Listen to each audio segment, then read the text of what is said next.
Class 8 द्वितीय पाठ विलस्य वाणी न कदापि मे श्रुतः। इसका मतलब है विलस्य माने गुफा की वाणी ना कदापि कभी नहीं मे श्रुता मैंने सुनी है। गुफा की वाणी मैंने कभी नहीं सुनी। इसमें जो चैप्टर है इसकी सबसे पहले हम कथा बताते हैं कि क्या है।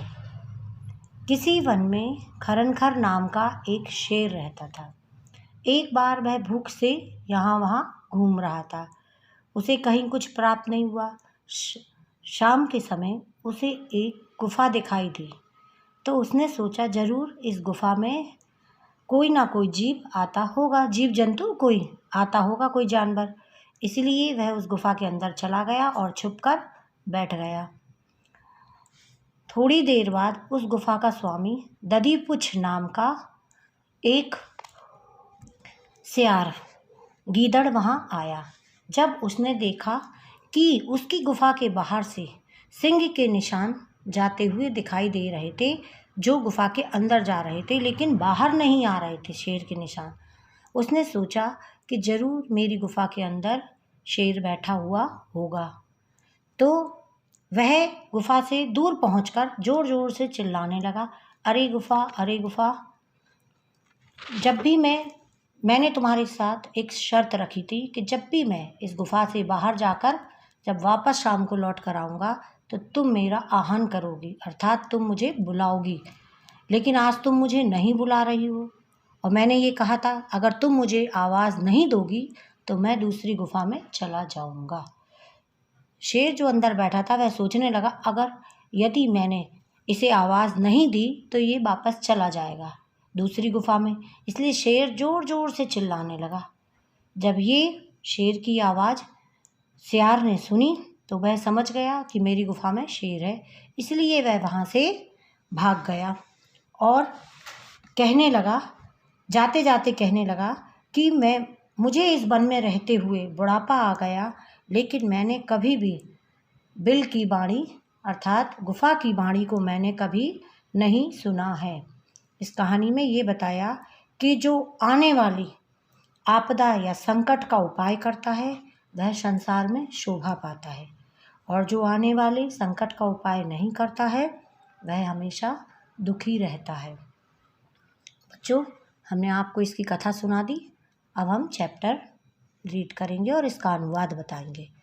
कस्मिंश्चित् वने खरनकरा नाम सिंहा प्रतिवसति स्म। कस्मिंश्चित् किसी वन में खरनखर नाम का सिंहा शेर प्रतिवसति स्म रहता था। सा कदाचित् इतस्ततः परिभ्रमत् क्षुद्रार्थ न कश्चित् आहार प्राप्तवान्।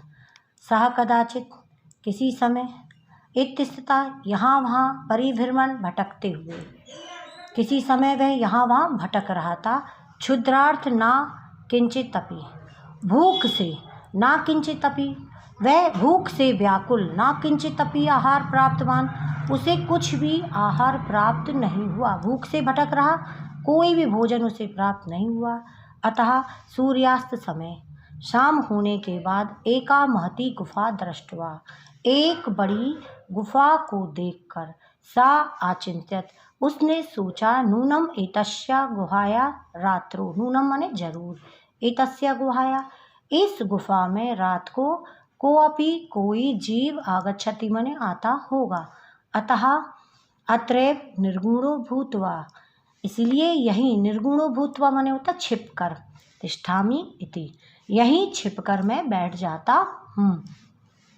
एतस्मिन् अंतरे, थोड़ी देर बाद, गुहाया स्वामी, गुफा का स्वामी दधीपुच्छ नाम का श्रृंगार यानी गीदड़, दधीपुच्छ नाम का जो गीदड़ था, समागच्छत वहाँ आया।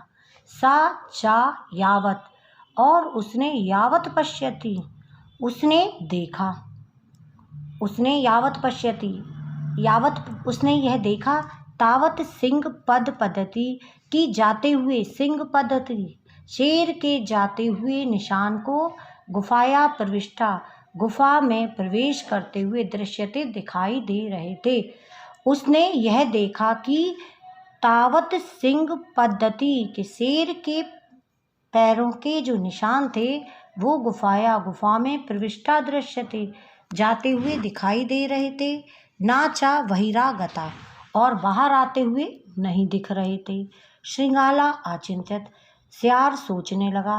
वह गीदड़ जो उसने सोचा, अहो विनष्टो अस्मि, अरे मेरा मरना निश्चित है।